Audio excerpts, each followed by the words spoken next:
Welcome back to Tina Romance Library, where powerful alphas fall hard, and the women they underestimate change everything. Every story here is complete, immersive, and emotion-driven. No cliffhangers, no rushed endings, just full romances you can sink into. So if you love possessive alphas, strong heroines who don't beg, slow burn tension, emotional payoffs, and stories that actually finish, you're in the right place. I need you to join the pack right now by subscribing. Leave a like if you enjoy immersive romance, and settle in because once the story begins, we don't stop until the ending. Now, let's get into it. I hadn't cried in 3 weeks. Not at the funeral. Not when I packed up Danny's apartment and found his favorite hoodie still draped over the chair like he'd just taken it off. Not when I stood in my empty living room at 2 a.m, staring at my phone, waiting for a text that would never come. But standing in that shelter, surrounded by the smell of wet concrete and disinfectant and something deeper, something that felt like abandonment had a scent, I felt it rising in my throat, that hot, tight pressure that comes right before you break. I didn't come here planning to adopt. I came because I couldn't stand another night in my apartment where every corner reminded me that Danny was gone, where the silence felt like it had teeth. My grief counselor said I needed to redirect my energy towards something that needs me. Pretty words for find a reason to get out of bed. So here I was, in a concrete building that echoed with barking and whining and the shuffle of paws on metal grates, a place full of creatures that had been left behind, just like I'd been left behind. And that's when I saw him. He wasn't barking, wasn't pacing, wasn't doing any of the desperate look-at-me things the other dogs were doing as people walked past their cages with clipboards and cautious smiles. He was just watching, sitting perfectly still in the back corner of his kennel, this massive black dog with a coat so dark it seemed to absorb the fluorescent light. He had to be over 100 pounds, all muscle and bone and raw, elegant power. His ribs showed through his fur he'd been starving. That much was obvious, but there was nothing weak about him, nothing broken. He looked like he'd been carved from shadow and stone. And his eyes, God, his eyes, amber, deep and burning and so intensely focused on me that I actually took a step back. Not because I was afraid, though, maybe I should have been, but because I felt exposed. Like he could see straight through my carefully constructed I'm fine, I'm handling it armor, and into the raw, bleeding mess underneath. Most dogs look at you with eagerness or fear, or that innocent, uncomplicated joy that makes you want to scratch their ears and tell them they're good. This dog looked at me like he knew me, like he'd been waiting for me specifically, like he understood exactly what it felt like to lose everything and still have to keep breathing. My heart did this strange, painful lurch in my chest. "That one's not available," a voice said behind me. I turned. A woman in a staff polo shirt was standing there with a tablet, her expression somewhere between sympathetic and firm. The look you give someone when you're about to deliver bad news gently. "Why not?" I asked, my voice rougher than I intended. She glanced at the kennel, then back at me. "He came in 2 weeks ago. Stray. No collar, no chip. We've been trying to assess him, but..." She hesitated. "He's too big, too unpredictable. We're not sure he's safe for adoption. He looks calm to me. Right now, sure. But we don't know his history. He could be aggressive, could have been abused, trained to fight, we just don't know. And a dog that size? If he snaps..." She let the sentence hang there, heavy with implication. I looked back at him. He was still watching me. Not panting, not whining, not doing anything except holding my gaze with an intensity that made my pulse quicken in a way I didn't understand. There was something protective in the way he sat, like he'd positioned himself between me and the rest of the world without even moving. "I want to meet him," I said. The woman sighed. "Ma'am, I really don't think..." "Please." Maybe it was the crack in my voice. Maybe it was the fact that I looked as lost as I felt. But she nodded slowly, reluctantly, and gestured toward a door at the end of the hall. "Meet and greet room. 5 minutes, and I'm staying right outside. Party 6. They brought him in on a heavy-duty leash. 2 staff members holding him like they expected him to lunge at any second. He didn't. He walked in calmly, his massive body moving with a predator's grace, and stopped exactly 3 feet away from me, close enough that I could see the flecks of gold in those amber eyes, far enough that I didn't feel crowded. Respectful, deliberate. The staff unclipped the leash and backed toward the door, hands hovering near their belts where I assumed they kept whatever tools they used to break up dogfights. And then we were alone. I knelt down slowly, my knees hitting the cold tile. My hands were shaking not from fear, but from something I couldn't name. This feeling like I was standing on the edge of something vast and irreversible. "Hey," I whispered. He took 1 step forward, then another. Then he was right in front of me, close enough that I could feel the heat radiating off his body, smell the faint musk of fur and earth and something wilder. He lowered his head and pressed his nose gently against my palm. The warmth of it shot straight through me. Not just physical warmth, though his breath was soft and steady against my skin. This was something deeper. Something that reached into the frozen, aching place in my chest where my brother used to live and whispered, "You're not alone." I hadn't been touched gently since Danny died. Everyone else either avoided me like grief was contagious or grabbed my shoulder too hard and said useless things like, "He's in a better place," or "Time heals all wounds." But this quiet, deliberate tenderness from a creature who supposedly didn't understand human pain, it cracked something open inside me. A tear slipped down my cheek before I could stop it. The dog bear, I thought suddenly, because that's what he looked like. Something wild and powerful and protective lifted his head and looked at me. Really looked at me, and I swear to God his eyes softened. Not like a pet looking at an owner. Like a person recognizing another person's suffering. "I told myself you were just a dog," I whispered, my voice breaking. "But something in your gaze feels dangerously aware." He leaned forward and rested his massive head against my shoulder. And I finally let myself cry. I half expected him to trash the apartment. That's what the shelter staff had warned me about: destruction, anxiety, the unpredictable chaos of a large dog adjusting to a new space. They'd given me a list of supplies: crate, baby gates, chew toys, puzzle feeders, things to keep him occupied and contained. I bought none of them, because the moment we stepped through my door, Bear did something that made my breath catch. He didn't bolt around sniffing everything like most dogs would, didn't mark territory or claim the couch or immediately search for food. Instead, he moved through my small apartment with deliberate purpose, methodical and focused. He checked the windows, every single one, inspected the bedroom, the bathroom, even the coat closet. His nose worked constantly, processing information I couldn't begin to understand. And then he positioned himself directly between me and the front door, not blocking it, not aggressive, just there.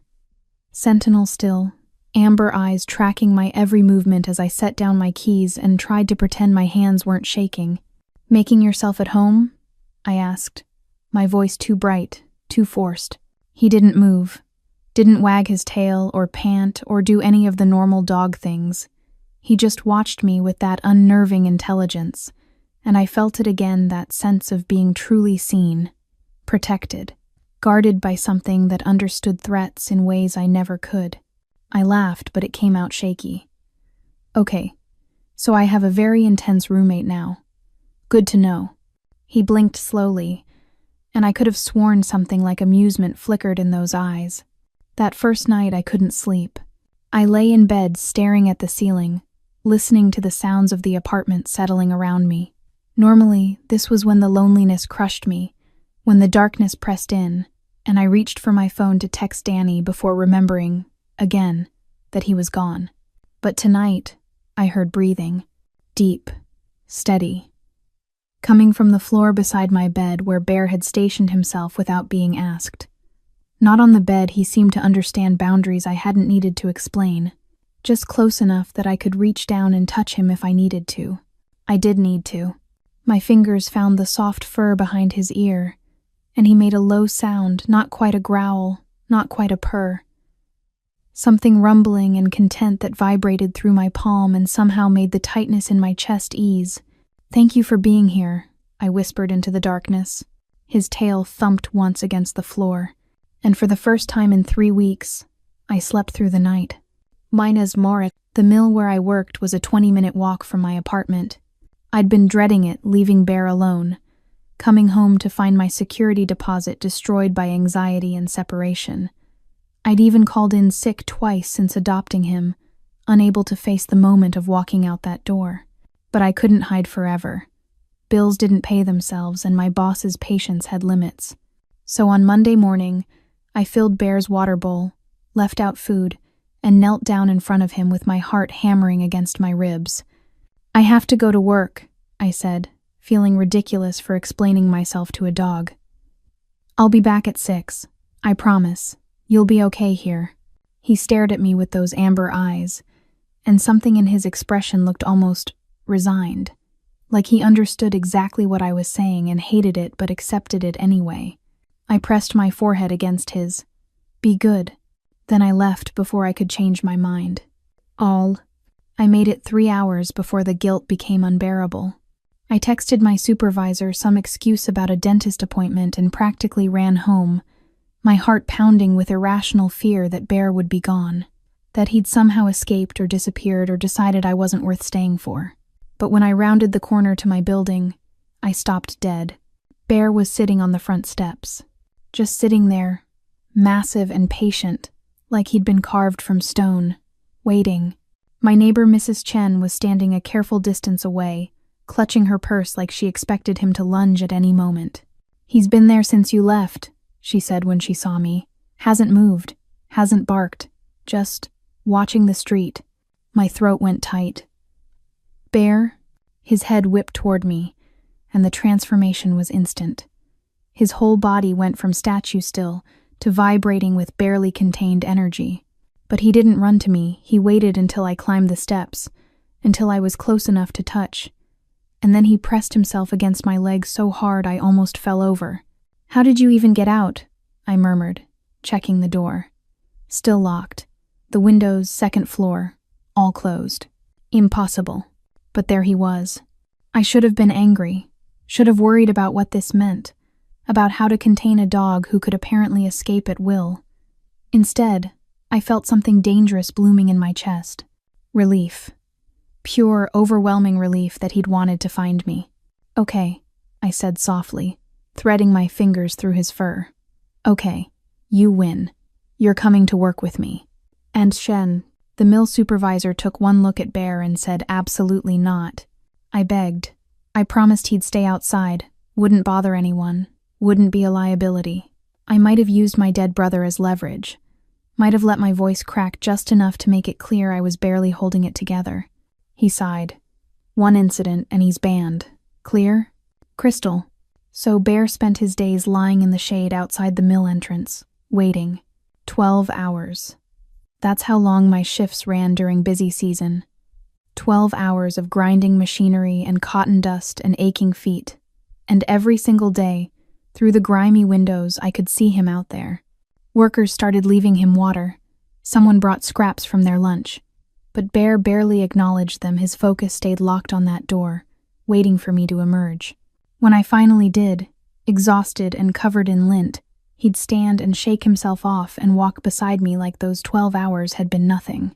Like waiting for me was simply what he did. And he'd bring me things. Strange things. A smooth river stone, still wet like he'd fished it from somewhere. A dandelion, slightly crushed but intact. A bright red leaf in the middle of summer when there shouldn't have been any fall colors yet. He'd drop them at my feet with something that looked almost like shyness, then watch to see if I'd accept them. I kept every single one. They lined my windowsill now, this collection of odd treasures that somehow meant more than any bouquet of roses ever could, because they were chosen. Brought specifically for me by a creature who didn't have to care but did anyway. "You're spoiling me," I told him one evening, holding up the leaf to the fading light. "What's next? Jewelry?" His tail wagged, and I could have sworn he looked proud of himself. I started talking to him. Really talking. The way I used to talk to Danny when we'd stay up too late drinking cheap wine and spilling our fears into the darkness. About how I hated my job but didn't know what else to do. About how our parents had died when I was 19 and Danny was 17, and how we'd raised each other, stumbling and broken but together. About how the night he died, torn apart by something the police refused to explain beyond animal attack, a part of me had died too. Bear would rest his massive head on my lap and listen. Not with the blank, pleasant attention of a pet, but with focus, with understanding. His eyes would track my face, catching every micro-expression, every hitch in my voice. And when I cried, which happened more often than I wanted to admit, he'd press against me until his warmth seeped through my clothes and reminded me I was still alive. "I don't know what I'd do without you," I whispered one night, my fingers buried in his fur. "You make this bearable." His eyes met mine, and something passed between us. Something too complex for the simple bond between human and pet. I felt it in my chest, this pull, this ache, this dangerous warmth that had nothing to do with gratitude and everything to do with need. "You're my best friend," I told him, trying to laugh through the tears. "How pathetic is that? My best friend is a dog." He made a low sound, not quite a whine, more like disagreement. Part LibriVox. The conversation about shifters happened on a Friday night. I'd had too much wine, not drunk, but loose enough that my carefully guarded thoughts started spilling out. I'd been scrolling through news articles about shifter legislation, about the ongoing debates over their rights, their integration into human society, their very existence. And the rage came bubbling up. "I hate them," I said to the empty room, to Bear lying at my feet. "I know I'm supposed to be tolerant and open-minded and whatever, but I hate them. They killed my brother. They took the only family I had left. And everyone wants me to just, what? Forgive? Move on?" Bear had gone very still. Danny was walking home from work. That's it. Just walking. And some shifter, some wolf who couldn't control himself, tore him apart. My voice cracked. They never even found who did it. Said there were too many wolf shifters in the area to narrow it down. Like his life didn't matter enough to actually investigate. I looked down at Bear through blurred vision. His expression had changed. The warmth, the contentment, it was gone. He looked hurt, withdrawn, like I'd struck him. "I'm sorry," I said quickly, wiping my eyes. "I know you don't understand. You're just a dog. But sometimes I need to say it out loud, you know? How much I hate what they took from me." He stood abruptly and walked to the far corner of the room, curling up with his back to me. The rejection felt like a knife between my ribs. "Bear?" I called softly. He didn't turn around. I sat there, wineglass trembling in my hand, wondering how I'd managed to hurt a dog's feelings by talking about shifters, wondering why it felt like I'd just ruined something precious. "I'm glad you're just a dog," I whispered into the silence. "I don't think I could love anything that reminds me of what I lost." His shoulders, too broad, too human in that moment, seemed to hunch inward. And I realized, with dawning horror, that I'd made him cry. No, that was impossible. Dogs didn't cry. Dogs didn't understand human prejudice and pain in ways that wounded them personally. But Bear did. He avoided me for 2 days. Not physically, he still stayed close. Still positioned himself between me and the door at night. Still waited outside the mill. But the warmth was gone. The connection severed. He wouldn't meet my eyes, wouldn't accept the treasures I tried to offer in return, wouldn't press against me when I reached for him. I'd broken something, and I didn't know how to fix it. Sunday night, I couldn't take it anymore. I sat on the floor in front of where he'd curled up by the window, far enough away that he didn't feel crowded, but close enough that he could hear me. "I'm sorry," I said quietly. "I don't know what I said that hurt you, but I'm sorry. I was angry and grieving, and I took it out on a whole group of people who probably had nothing to do with what happened to Danny. That's not fair. I know that's not fair." His ear twitched, but he didn't look at me. "You're the best thing that's happened to me in months," I continued, my voice breaking. "You've kept me alive when I wanted to give up. You've listened to every awful thought without judging me. You've been more loyal and loving than any human in my life right now. I took a shaky breath. I love you, I whispered. I know that probably sounds crazy, but I do. I love you, Bear. The air in the room changed. It went heavy, electric, like the moment before lightning strikes. The temperature spiked, and I felt the hair on my arms stand on end. Bear turned his head slowly, and his eyes, those amber eyes that had always seemed too knowing, were glowing. Actually glowing. My heart stopped. Bear? I breathed. And then he started to shift. I should have run.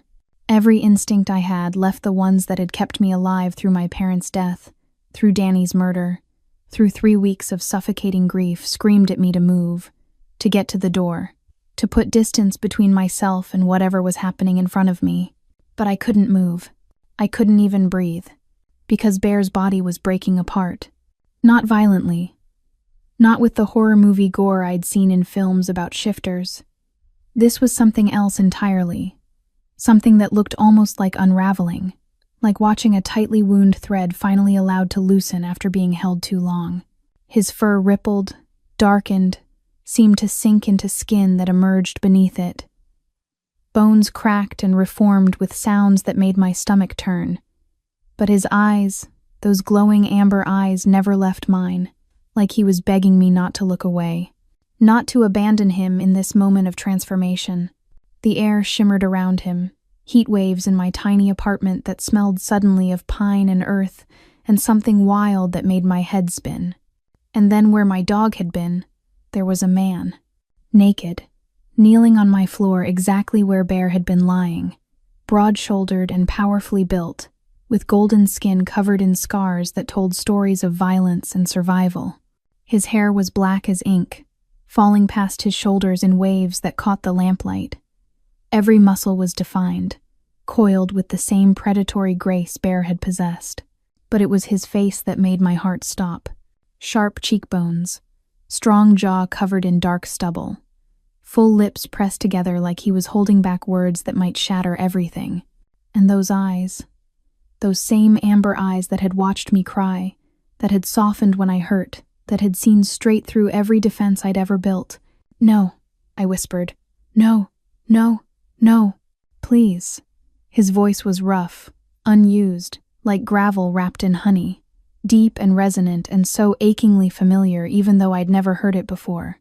"Please, let me explain." I scrambled backward until my spine hit the wall, my hands shaking so violently I had to press them against the floor to steady myself. "You're a shifter." It wasn't a question. It was an accusation. A betrayal that cut deeper than any knife. "Yes." He didn't move, didn't try to approach, just stayed kneeling there, vulnerable and exposed and waiting for judgment. "I'm sorry. I wanted to tell you." "You're a shifter," I repeated, and this time my voice broke on the word. "You've been in my home, in my bed. You let me—" I couldn't finish the sentence, couldn't articulate the violation I felt, the horror of having trusted something that reminded me of exactly what had destroyed my life. "I know," his voice cracked. "I know what you think of us, what we took from you. But please, just listen. Get out. I can't." The words hung between us, heavy with meaning I didn't understand. "What do you mean you can't?" Hysteria bubbled up in my throat. "You can shift into a human. You can walk. You can talk. So get the hell out of my apartment before I call the police and tell them there's a shifter who's been stalking me." I was cursed. I stopped, stared at him. He took a shaky breath, and I realized with shock that he was terrified. This massive, powerful creature who could probably tear me apart without effort was trembling. "3 months ago I was human," he said quietly. "I had a pack, a territory, a life, and I made an enemy of the wrong witch." "Witches aren't real," I said automatically, even though I was looking at a man who'd been a dog 30 seconds ago. His laugh was bitter. "They're real. And vindictive. She cursed me, trapped me in my wolf form until I found someone who could love me despite everything. Love me enough to say it out loud. Mean it." My heart was hammering so hard I thought it might break through my ribs. "That's insane. I was starving when you found me." His eyes locked on mine, pleading. "I'd been trapped for weeks. Couldn't shift, couldn't communicate, couldn't do anything except survive. The shelter was my last hope before I died on the streets. And then you walked in. I pressed my hands over my ears like I could block out his words. Stop. You looked at me like I mattered, he continued, his voice rough with emotion, like you saw something worth saving. You chose me when everyone said I was too dangerous. You brought me into your home and your life, and you... He broke off, swallowing hard. You loved me. I loved a dog. The words came out as a scream. I loved something safe, something that couldn't hurt me the way shifters hurt me. You lied. I couldn't speak. Now his voice rose, matching my intensity. That was the curse. I couldn't shift, couldn't communicate, couldn't tell you the truth until you loved me enough to break it. Do you understand? Every day I was trapped, watching you grieve, watching you hurt, knowing I was the thing you hated most in the world and being unable to explain. So you manipulated me. The accusation tasted like poison. You acted like a pet. You let me trust you. Let me tell you things I've never told anyone, knowing the whole time that you were exactly what killed my brother. I would never hurt you. He said it with such fierce certainty that it cut through my panic. I would die before I let anything happen to you. These past weeks, protecting you, being near you, it's been the only thing keeping me sane. I shook my head, tears streaming down my face. You don't get to do that. You don't get to make this about protecting me when you've been lying since the moment we met. I didn't lie about what I felt. His voice dropped, went quiet and devastated. Every moment I spent with you was real. Every time I brought you something I'd found. Every time I waited outside that mill for 12 hours just to see you smile when you came out. Every time I listened to you cry and wished I could hold you the way you needed, that was all real. The room spun. I thought about the gifts. The river stone, the dandelion, the impossible red leaf, the way he'd positioned himself between me and danger I couldn't see, the warmth of his body next to mine in the darkness, keeping the loneliness at bay. You fell in love with me, I whispered, the realization hitting me like a physical blow. While you were trapped, yes, no hesitation, no shame, just raw, painful honesty. I fell in love with your kindness, your strength, the way you chose compassion even when you were drowning in grief. I fell in love with how you talked to me like I mattered, how you cried into my fur and trusted me with your pain. He drew a shaky breath. I fell in love with you, and it was agony knowing you could never love me back. Not if you knew what I was. But I did. The words escaped before I could stop them. I told you I loved you, and you broke the curse. His smile was heartbreaking. You loved me enough to free me. You just didn't know what that meant. I buried my face in my hands, trying to process what was happening, trying to reconcile the dog who'd saved my life with the shifter kneeling naked on my floor, trying to understand how I could feel betrayed and relieved and terrified and drawn to him all at once. I need you to leave, I said finally, my voice muffled. I can't do this right now. Silence. When I looked up, he was already standing, still naked, still covered in scars, but holding himself with a dignity that made my chest ache. He moved to where I kept Bear's collar and leash on the hook by the door. I'll go, he said quietly, but I need you to know something first. I waited, unable to speak. Your brother's death wasn't random. His voice went hard, protective. There's a rogue pack operating in this territory. They've been killing humans for sport, trying to start a war between our species. The one who killed Danny was named Marcus, and he's still out there. Ice flooded my veins. How do you know that? Because I've been hunting him for 2 years. He turned to face me fully, and I saw the warrior beneath the gentleness. That's why the witch cursed me. I got too close to her nephew Marcus. She wanted me out of the way. His jaw clenched. Being stuck as a dog while he continued killing it nearly destroyed me. Why should I believe you? You shouldn't. He moved toward the door, and every instinct in my body screamed at me to stop him, even as my mind said to let him go. You shouldn't trust me. You shouldn't forgive me. You should hate me for what I am and what my kind took from you. He paused with his hand on the doorknob. But I'm not leaving this territory until Marcus is dead. And whether you want my protection or not, you have it. Because loving you wasn't part of breaking the curse." He looked back at me one last time, and the raw emotion in his amber eyes made it hard to breathe. "Loving you is just what I do now." Then he was gone, and I sat on my floor, surrounded by the treasures he'd brought me, trying to understand how I'd lost my dog and gained something so much more complicated in the space of a heartbeat. I didn't sleep that night. How could I? My mind kept replaying everything, every moment I'd spent with Bear, recontextualizing it now that I knew the truth. The way he'd watched me wasn't dog-like devotion. It was a man falling in love while trapped in a prison of fur and silence. Every touch I'd given him, every time I'd run my fingers through his coat, pressed my face against his neck, whispered my secrets into his ear, he'd felt it as a man would. Had wanted to respond as a man, but couldn't. The intimacy of it made me feel raw, exposed. And underneath the betrayal, underneath the anger and confusion, there was something else growing. Longing. Because I'd been alone in my grief for so long, and Bear knew he had a name. He must have a name had been the first thing to make me feel less broken. And now he was gone, and my apartment felt cavernous without him. I pulled the river stone from my windowsill, smooth and cool against my palm, and let myself cry. Tutu. The dream started that night. I was standing in a forest clearing, moonlight filtering through ancient trees that seemed to bend toward me like they were listening. The air tasted of pine and coming rain, electric with anticipation. And he was there, not as Bear, as a man, wearing dark jeans that hung low on his hips and nothing else, his scarred chest gleaming in the silver light. His hair moved in a wind I couldn't feel, and his amber eyes tracked my every movement with an intensity that made my skin flush. "You came," he said, his voice rough with relief. "This is a dream," I replied, but I moved toward him anyway, drawn by something I didn't understand. "Does that make it less real?" He stayed perfectly still, letting me approach on my own terms. "I've dreamed of you every night since the curse began.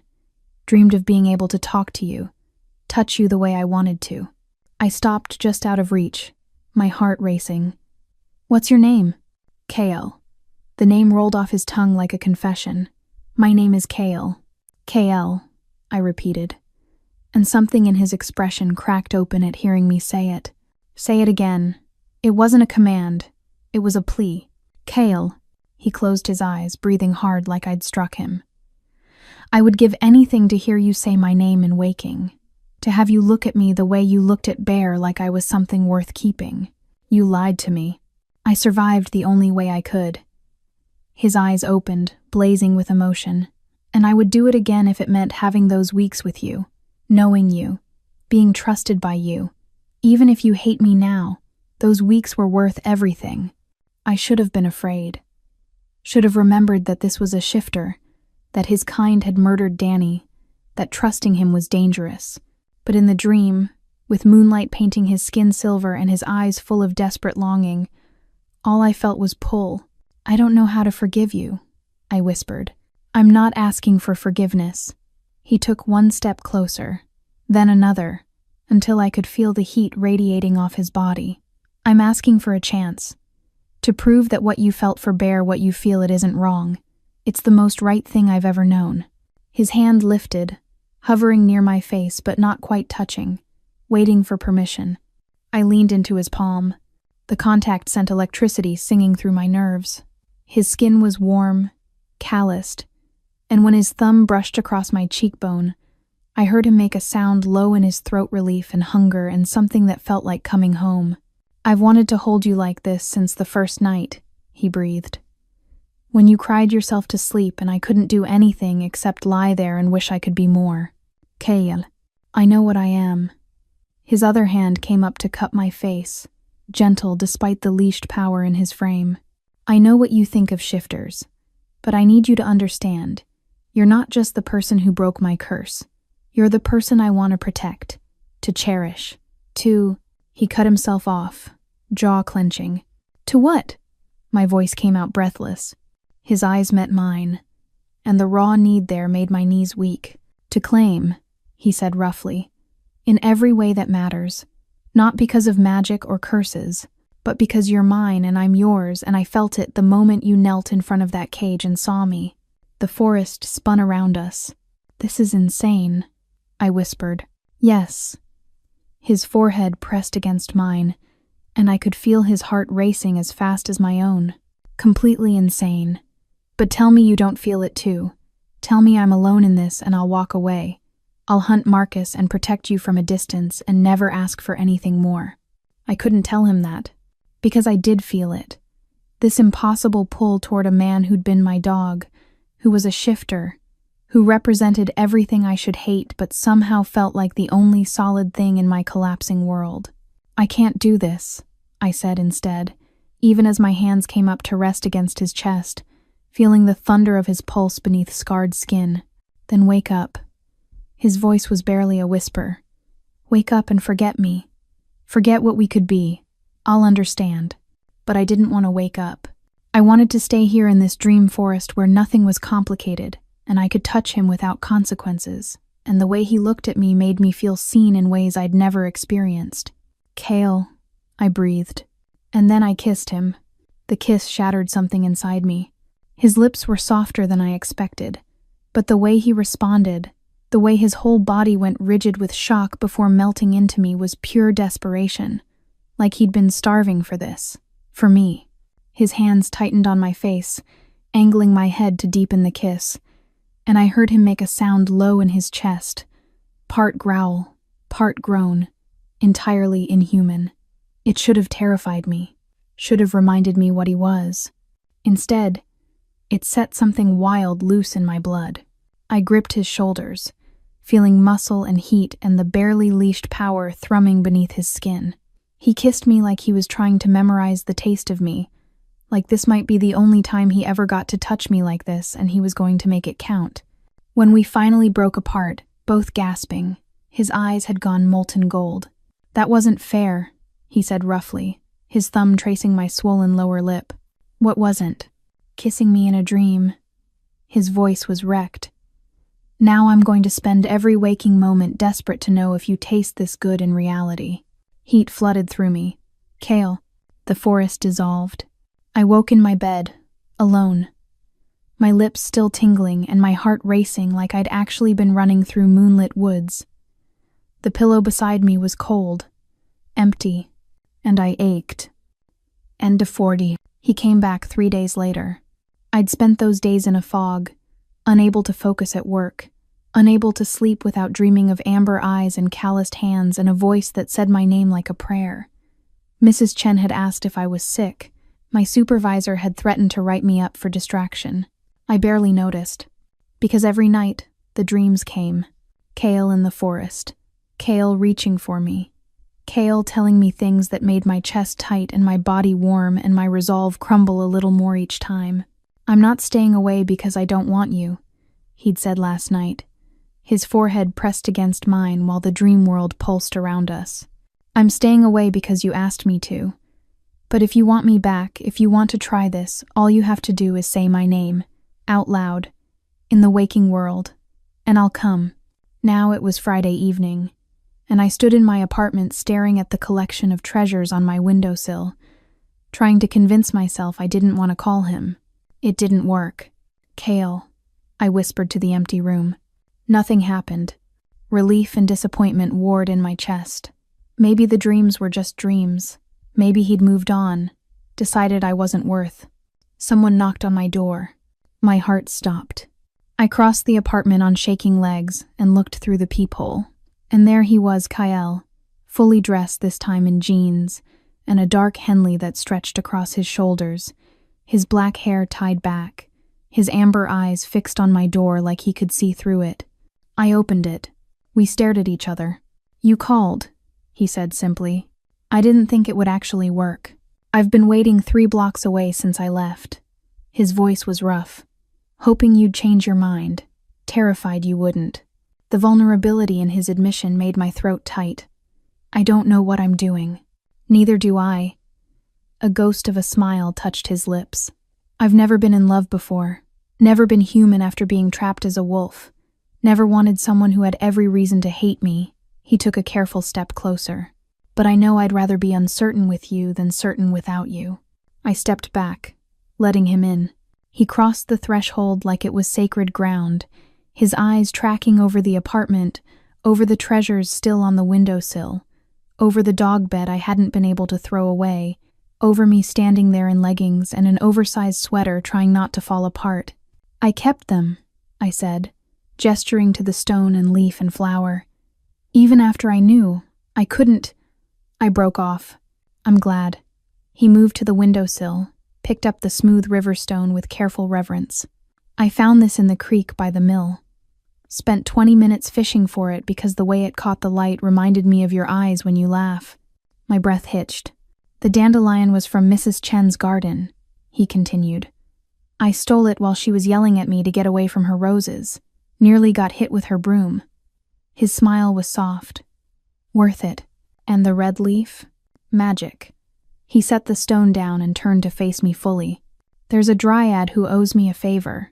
I asked her for something impossible, for something that could only exist if the rules bent. Because that's what you did for me. You bent the rules of what you thought you could feel, and loved me anyway." I pressed my hand against my chest, trying to hold myself together. "You can't just say things like that." "Why not?" "Because it makes it harder to remember why I should be angry with you."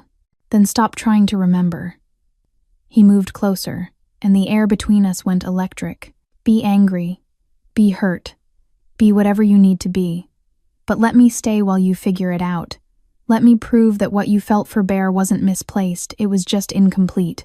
"This is crazy," I whispered. "Probably." He was close enough now that I could feel his heat, smell pine and earth, and something uniquely him. "But I spent 12 hours every day lying outside that mill waiting for you. I brought you gifts like a courting wolf even though I couldn't explain what it meant. I fell asleep next to your bed every night wishing I could hold you properly." His voice dropped. "Crazy is all I know how to be with you." I looked up at him, at this man who'd been my salvation in fur and was now asking to be my salvation in skin, and made a choice. "Okay." His eyes widened. "Okay? Stay, but not—" I held up a hand when he started to reach for me. "Not like before. You're not my pet. You're not sleeping on the floor or waiting outside while I work. If we're doing this, we're doing it as, whatever this is, equals, people, not owner and dog. Mates," he said quietly. "I don't know what that means. I'll explain.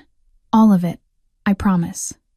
He smiled then, and it transformed his whole face, turned him from warrior to something younger, almost boyish in his relief. "Can I touch you?" "Yes." He reached out slowly, like I might bolt, and pulled me against his chest. And God, it was different like this. As a dog, his warmth had been comforting. As a man, it was intoxicating. I could feel every plane of muscle, every steady breath, every too-fast beat of his heart. "I've wanted to hold you like this for so long," he murmured into my hair. I let myself sink into him just for a moment before pulling back. "Ground rules. Anything. No lying. Ever.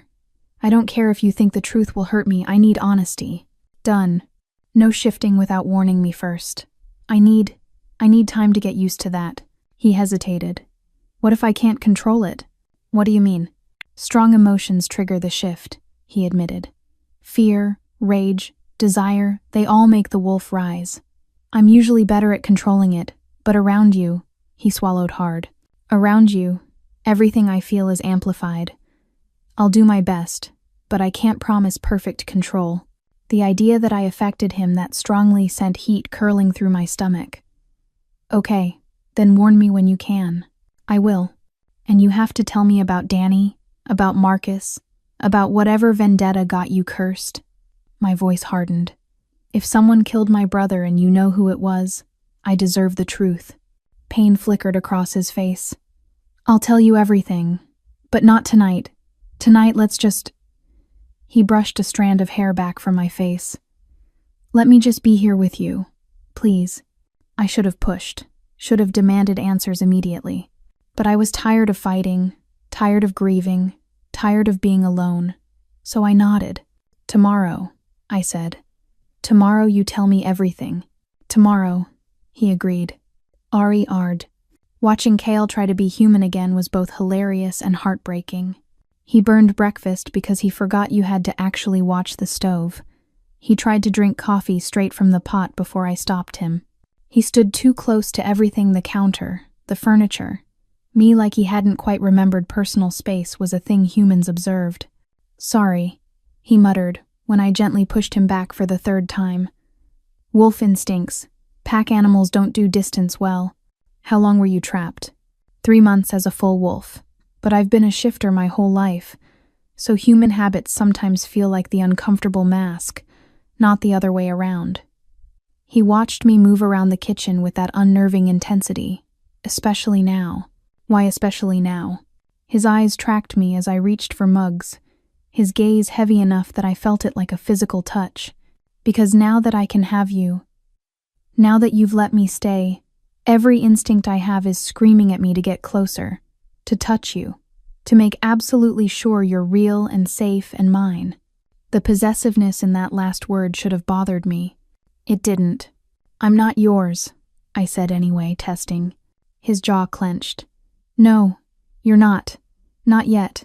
Maybe not ever, if you decide this isn't what you want. He set down his coffee with careful control. But you were mine the moment you chose me in that shelter. The moment you looked at a dangerous, starving wolf and decided he was worth saving. That choice marked you in ways you can't see, but I feel every time I look at you. That sounds like fate, I said, trying to keep my voice steady. I don't believe in fate. Neither did I. He moved around the counter, and I could see him fighting the urge to touch me. I believed in pack and territory and survival, but then a witch cursed me, and I ended up in a cage, staring at a woman who looked like she was barely surviving her own curse, and something in me recognized something in you. What? Strength. He said it simply. You were drowning in grief, but you still chose compassion, still chose to save something everyone else called dangerous. That kind of strength is rare, worth protecting, worth— He cut himself off. Worth what? I whispered. Worth everything I am. His eyes met mine. Worth changing for. Worth learning to be human again for. Worth waiting however long it takes until you trust me the way you trusted Bear. My heart was racing. You keep saying things that make it really hard to take this slow. Good. The smile that curved his lips was pure wolf. Because taking it slow is killing me. Someone knocked on my door. Kale's entire body went rigid, his eyes flashing gold, and I felt the temperature in the room spike. A growl rumbled in his chest low, warning, protective. Kale, I said carefully, there's a man outside your door. His voice had gone rough, barely human. I can smell him. Cologne, sweat, interest. Oh no, that's probably Derek, I said. He lives down the hall. Sometimes he— The knock came again. Hey, it's Derek. Wanted to see if you needed anything from the store. I'm heading out. Kale's hands were shaking, actually shaking. And when I looked closely, I could see dark fur starting to ripple beneath his skin. He wants you, Kale said through gritted teeth. He's just a neighbor being friendly. He wants you, Kale repeated, and now his canines were lengthening. I can smell it. The way his pulse speeds up when he hears your voice. The way he finds excuses to— I grabbed his face, forcing him to look at me. Hey, look at me. Breathe. His eyes were more wolf than human, wild with jealousy and possessiveness that should have terrified me. But beneath it, I saw the struggle, the man fighting the wolf, trying desperately not to lose control. I'm going to answer the door, I said quietly. I'm going to tell him I'm fine, and then he's going to leave, okay? Don't. His hands came up to grip my wrists, gentle despite the claws starting to emerge. Please don't. Not while I'm like this. I can't if he touches you, if he looks at you the way He won't touch me. I kept my voice calm. And you're going to stay here and breathe and remember that you're not just a wolf. You're Kale. And Kale wouldn't hurt an innocent person for knocking on my door. The struggle played out across his face. Finally, he nodded and released my wrists, stepping back and closing his eyes. I could see him focusing, could see the fur receding and the claws withdrawing, but it looked like it took everything he had. I answered the door. Derek stood there with his usual friendly smile, his brown hair artfully tousled, his polo shirt just tight enough to show off gym muscles. Nice guy. Boring. Safe. Hey, just wanted to check if you needed anything. Haven't seen you around much lately. I'm good, thanks. I kept my body blocking the doorway, very aware of the apex predator barely controlling himself 10 feet behind me. Just been busy. Yeah? New job or... His eyes tried to look past me into the apartment, and I saw the exact moment Kale's control snapped. The growl that erupted from behind me was pure animal threat. Derek's face went white. What the hell was that? My dog, I said quickly. New dog. Still adjusting. You should probably... That didn't sound like a dog. He's part wolf. Not technically a lie. Really protective. Still socializing him. So maybe give us some space for a while? Derek was already backing away. Yeah, sure. No problem. Just be careful, okay? I closed the door and turned to find Kale pressed against the far wall, his chest heaving, his eyes squeezed shut. I'm sorry, he said hoarsely. I'm sorry. I couldn't the way he looked at you, like he had any right. Kale. I crossed to him. Look at me. His eyes opened, still gold but fading back to amber. You held it together, I said. You didn't shift. You didn't hurt anyone. That's what matters. I wanted to. The raw honesty in his voice made me shiver. I wanted to shift and put myself between you and him and make it very clear that you're... He stopped. That I'm what? His jaw worked. That you're mine to protect. Mine to court. Mine to... He shook his head. I know you're not actually mine. I know that. But the wolf doesn't understand possession the way humans do. To him, you're pack. Your mate. And anything that threatens that. Anything that tries to take you away. I get it. And weirdly, I did. Because I'd felt a surge of possessiveness myself when I'd seen Derek's eyes try to look past me into the apartment where Kale was. But you have to learn to control it. I will. He pushed off the wall. I promise I will. It's just I've been alone for so long. And now you're here and you let me stay, and every instinct I have is on overdrive trying to make sure nothing takes this away from me. I studied him, this powerful, dangerous man who was looking at me like I was the only thing keeping him tethered to his humanity. Tell me about mates, I said quietly. His eyes widened. Now? You keep using that word. I need to understand what it means to you. To shifters. He was quiet for a long moment, clearly choosing his words carefully. True mates are rare, he finally said. Most shifters pair bond out of compatibility or politics or simple attraction. But true mates, that's different. That's recognition at a soul level. It's knowing that this person is your other half. The one you'd die to protect, kill to keep, burn the world for if anyone tried to take them. My pulse quickened. And you think I'm your true mate? I know you are. No hesitation. I felt it the moment you knelt in front of my cage. Like something in my chest clicked into place. Like I'd been incomplete my whole life and suddenly I was whole. That's insane. Yes.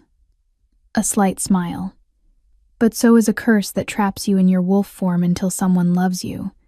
We're kind of past normal at this point. Fair. What does it mean? I asked. Practically. I couldn't finish the sentence. If you accept the mate bond, his voice had gone careful, it means our lives become linked. What hurts you hurts me. What threatens you threatens me. We'd be able to sense each other's emotions, location, well-being. Eventually, he hesitated. Eventually what? Eventually you'd stop aging. He said it so quietly I almost didn't hear. The bond would change you, make you more like me. Not a shifter, but not entirely human either. Stronger, faster, longer, lived. My head spun. How much longer? Centuries, if we're careful. I sat down hard on the couch. Centuries. I should have led with that, he said. I'm sorry. I'm not good at this. At explaining. What else? My voice came out sharp. What else happens if I accept this bond? He moved closer but didn't sit. You'd be able to carry shifter children, if we wanted them. The pack would recognize you as my mate, which means you'd have their protection but also their judgment. And, he swallowed hard, and I would be yours as completely as you'd be mine. For the rest of our lives, no divorce, no breaking the bond. It's permanent. That's not romantic, I said. That's terrifying. It's both. He finally sat, keeping a careful distance between us. I'm not asking you to accept it. Not now, maybe not ever. I'm just being honest about what I want, what I feel. You deserve to make this choice with all the information. I looked at him, at this man who'd been my dog, who'd fallen in love with me while trapped, who was offering me forever in the most overwhelming way possible. What if I say no? I asked.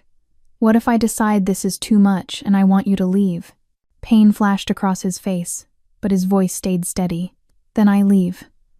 I hunt Marcus, keep you safe from a distance, and spend the rest of my very long life knowing I found my mate and lost her. He met my eyes, but I wouldn't force this, wouldn't manipulate or coerce. The bond only works if both people choose it freely. And if I want time, to figure out what I feel without the pressure of forever hanging over my head, then we take time. He shifted closer, just enough that our knees almost touched. I can wait. I'm good at waiting. Spent 12 hours a day doing it, remember? Despite everything, I smiled. Tell me one thing, I said. Anything. In your wolf form. When I touched you, when I cried on you and told you things I'd never told anyone, could you feel it the way you'd feel it now? His eyes darkened. Yes. Every touch burned through me. Every tear you shed felt like my own. Every word you spoke carved itself into my heart. He reached out slowly, giving me time to pull away, and took my hand. This right here, I've been craving it since the moment you first pet me. The feel of your skin, the warmth of your hand in mine, the way your pulse jumps when I touch you.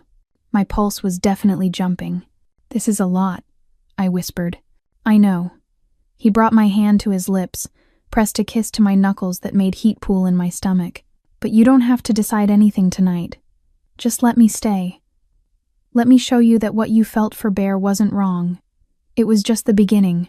I should have said no. Should have protected myself from the inevitable heartbreak of falling for someone so impossible. But I was already falling. Had been falling since the moment a starving wolf with amber eyes had looked at me like I mattered. Okay, I said. Stay. His smile could have lit the whole city. We had 4 days.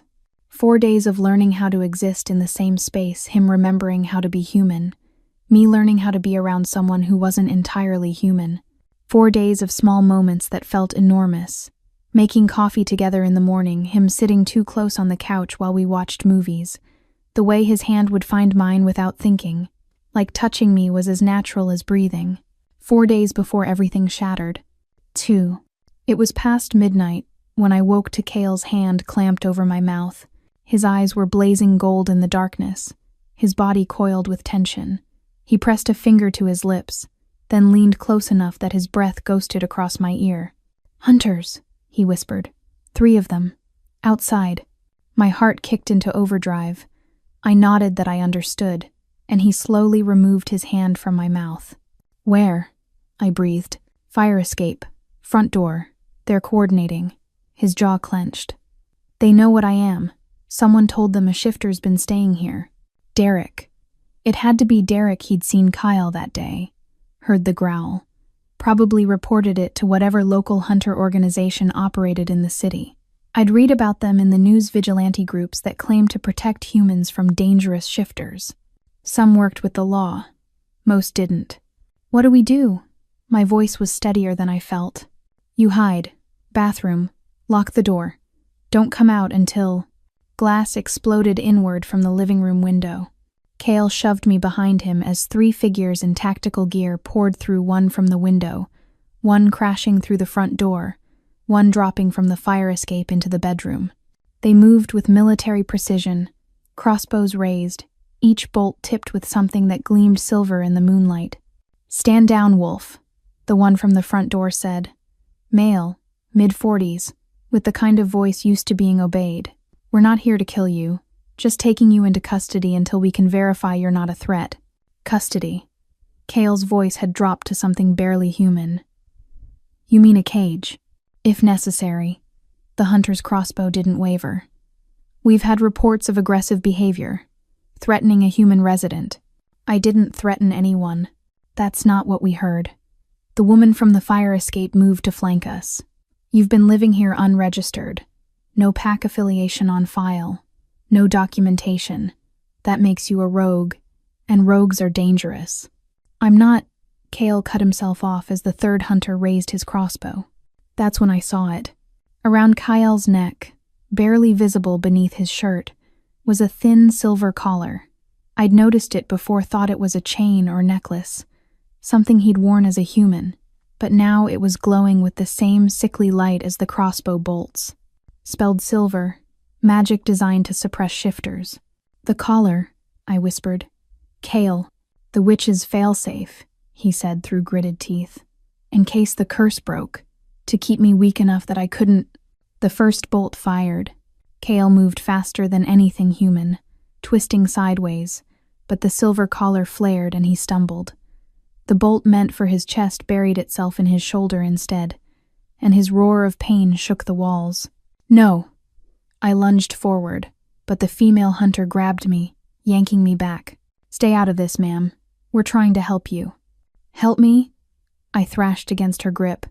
"You just shot him." "Non-lethal rounds," the leader said, already loading another bolt. "He'll heal. Eventually, once we've got him properly contained." Kale ripped the bolt from his shoulder with his bare hand, blood streaming down his chest. His eyes were fully wolf now, his body starting to shift, fur rippling across his skin, bones beginning to crack and reform. But the collar flared again, brighter, and he cried out as the shift reversed, forced back into human form, trapped. "Silver suppression collar," the leader explained almost conversationally. "Prevents shifting, limits strength, makes them manageable. Humane, really. Better than the old days when we just killed them all." Rage unlike anything I'd ever felt flooded through me.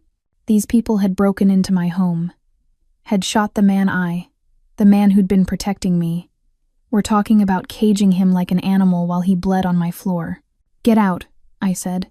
The female hunter holding me laughed. "Ma'am, I understand you've been through trauma. Stockholm Syndrome is common with shifters, they're very good at manipulation. But we need you to—" "Get out." I slammed my head backward into her face. The crack of her nose breaking was satisfying. Her grip loosened just enough for me to twist free, and I dove for Kale. He caught me against his chest, his arms coming around me even as another bolt slammed into his back. I felt him jerk, felt the warm splash of his blood against my skin, but he didn't let go. "Run," he gasped. "Please, just run. I'm not leaving you. They'll kill you to get to me. Then they'll have to kill me." I looked up at him, at this man who'd waited 12 hours every day just to see me smile, who'd brought me gifts in paws that became hands, who'd fallen in love with me while unable to speak. "I'm not running." Something fierce and broken and beautiful blazed in his eyes. The leader chambered another bolt. "Last warning, ma'am. Step away from the shifter or we will use force." Kale's hand found the back of my head, pressing my face against his neck, protecting me even now, even while bleeding and weakened and outnumbered. I felt the collar against my cheek, warm from his skin, pulsing with magic that was keeping him trapped. And I remembered what he'd said about true mates, about bonds that changed you, about choices that were permanent. My fingers found the collar's clasp. "What are you doing?" Kale's voice was sharp with panic. "Saving you." I looked up at him. "You said the bond only works if both people choose it freely. I'm choosing." "No." His hand covered mine, trying to stop me. "You don't understand removing the collar while the mate bond is forming. It won't just free me. It'll bind us forever?" I finished. "I know. You can't. You haven't had time to think, to decide. I decided 4 days ago when I called your name." My fingers worked at the clasp despite his attempts to stop me. "I decided every morning when I woke up and you were there." I decided every time you looked at me like I was your whole world. The clasp began to give. I'm deciding now. They'll take you too, he said desperately. Once you're bonded to me, once you're not fully human anymore, they'll let them try. The collar came free in my hands. The effect was instantaneous and catastrophic.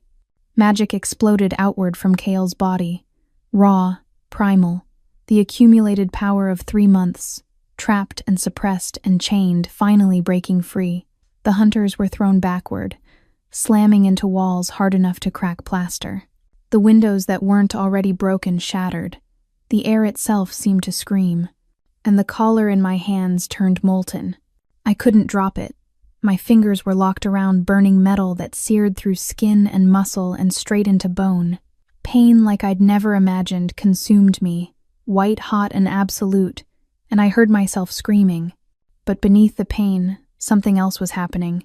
Magic, wild and ancient and fierce, was pouring from the collar into me, rewriting something fundamental in my cells, changing me in ways I could feel but couldn't name, making me his. I choose you, I gasped through the agony. The wolf and the man, I choose you, Kale. The collar shattered.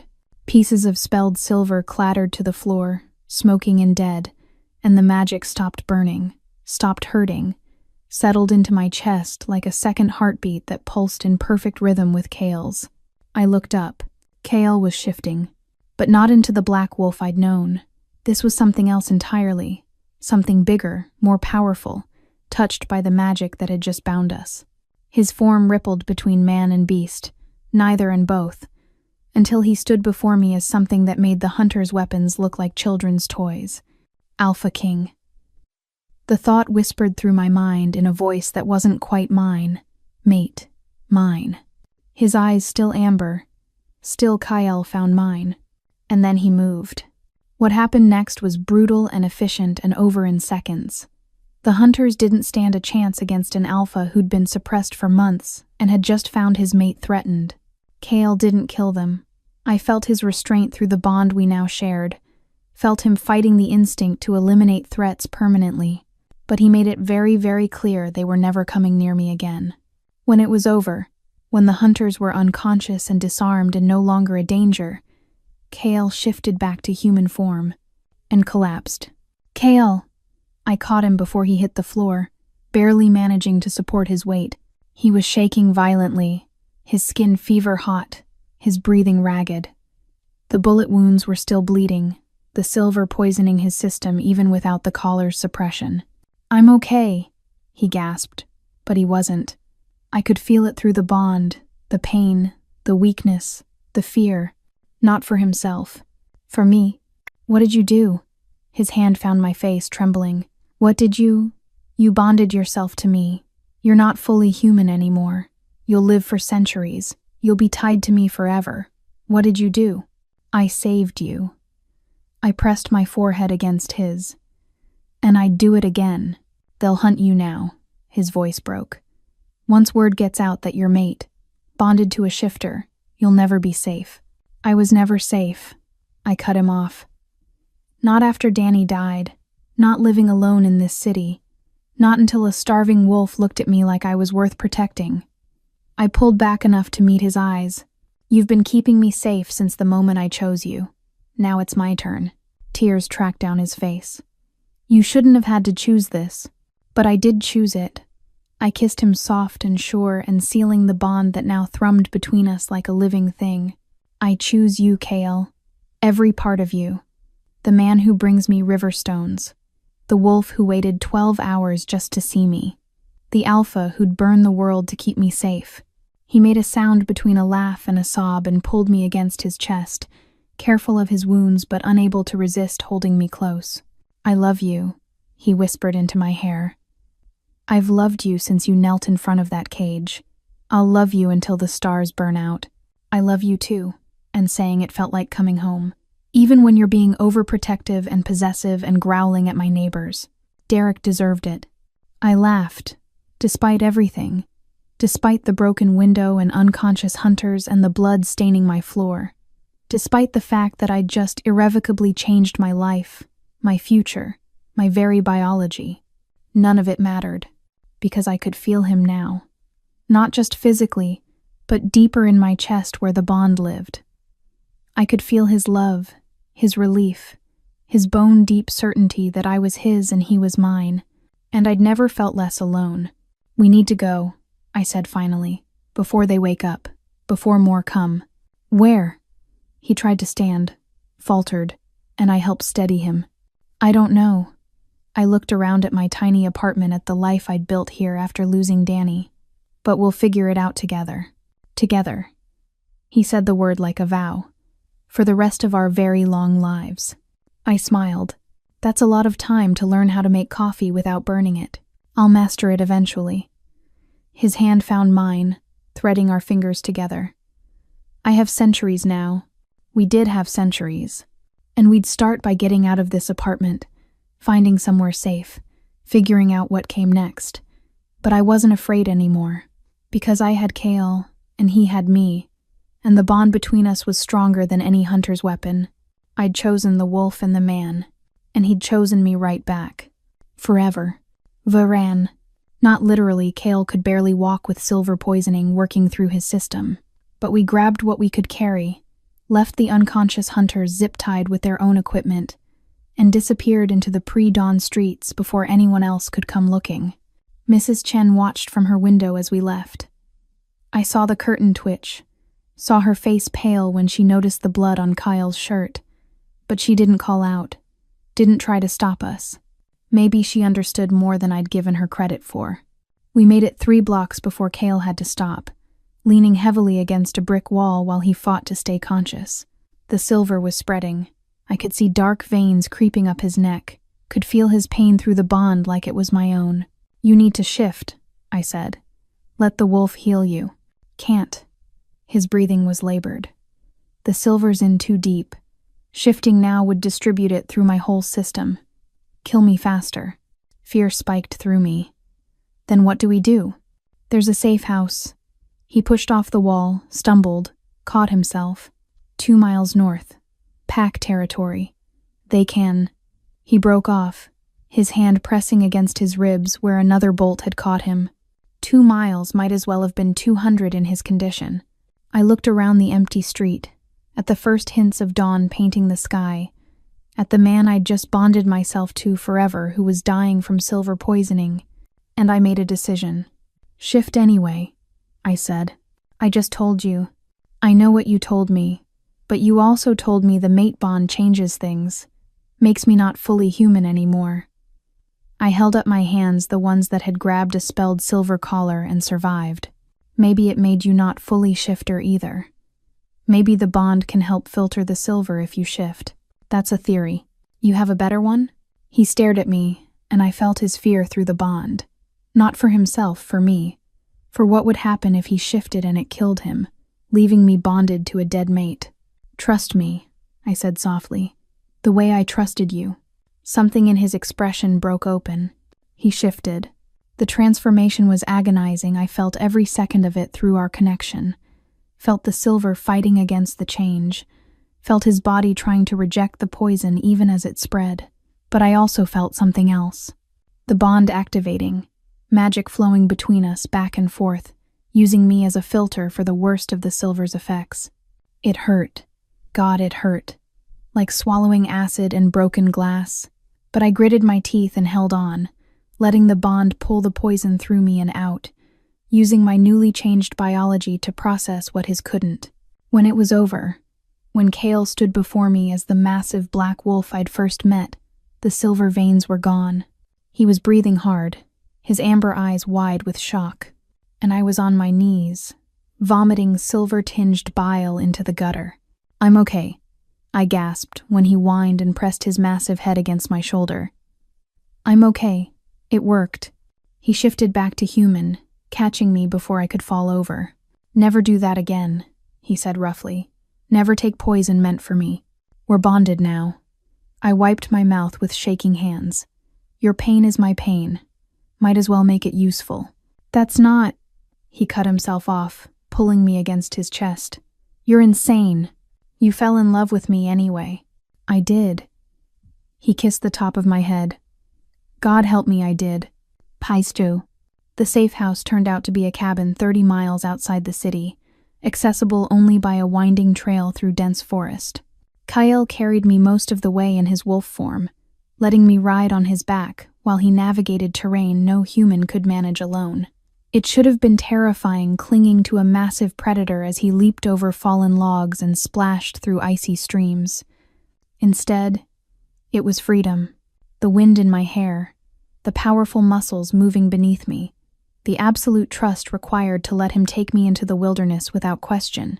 I laughed, actually laughed as he picked up speed, racing through a meadow with the sun rising behind us and painting everything gold. "Show off," I called, and I felt his pleasure through the bond, felt how much he loved hearing joy in my voice after so much grief. When we finally reached the cabin, I slid off his back with shaking legs and immediately fell over. Kale shifted and caught me, grinning. "Need to work on your dismount. Need to work on warning me before you decide to go full speed."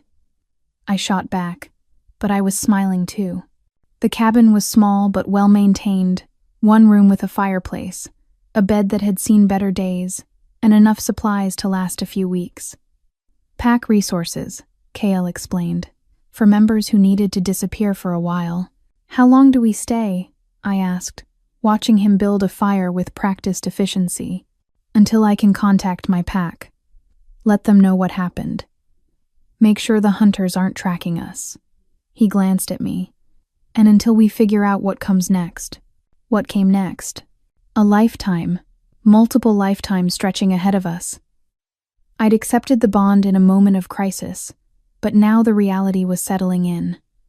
I wasn't human anymore. I was mate bonded to an alpha shifter. My whole future had been rewritten in the space of a heartbeat. Kale must have felt my anxiety through the bond because he crossed to where I stood and took my hands. "Regret it yet?" he asked quietly. "No, I meant it.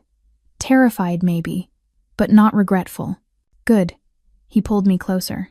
"Because we need to talk about Marcus." The name sent ice through my veins. "Danny's killer." "Yes." His jaw clenched. "The hunters showing up wasn't random. Someone told them where to find me, and the only people who knew I was staying with you were pack members I contacted to get supplies."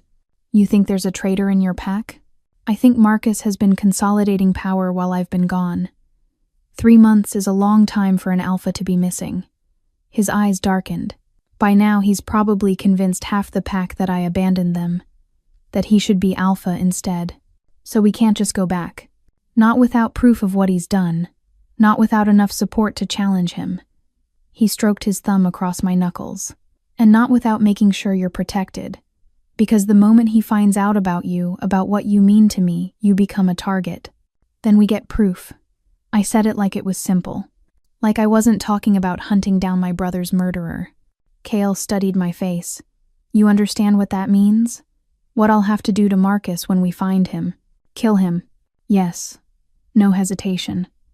"Alpha challenges end in death. It's the only way to ensure the pack's safety. The only way to avenge Danny." I should have been horrified. Should have protested that revenge wouldn't bring my brother back, that killing made us no better than Marcus. But Danny was dead, torn apart by a shifter who'd done it for sport, and I'd spent 3 months drowning in grief while his killer walked free. "Good," I said. Kale's eyes flashed with something fierce and proud. "You're going to make a terrifying queen." The word stopped me cold. "Queen? If I take back my position as alpha, you'll be my mate, my queen."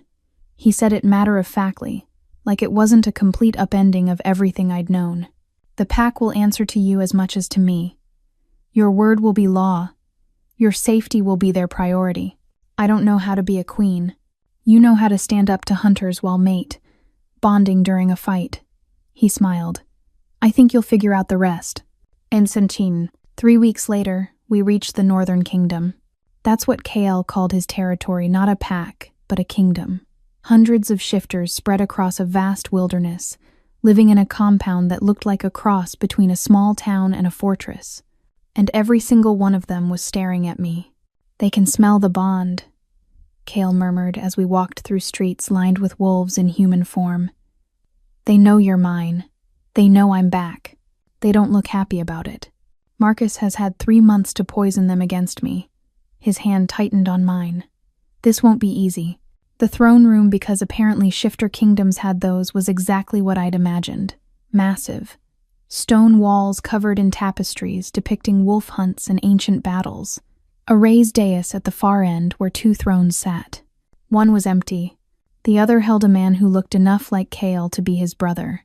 Same build, same sharp features, same predatory grace.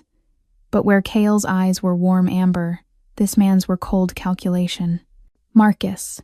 Well, his voice carried across the room. The Lost King returns, and he brought a pet. Every wolf in the room tensed. I felt Kale's rage spike through the bond, felt him fighting the urge to shift and attack. But I also felt his strategy, his understanding that this had to be handled carefully, politically. So I stepped forward before he could. "I'm not a pet," I said clearly. "I'm his mate, his queen, and you're sitting in his throne." The room went dead silent. Marcus's eyes narrowed, reassessing me. A human queen. How progressive. The mockery was thick. "Tell me, little human, do you know what your mate has done? The people he's killed?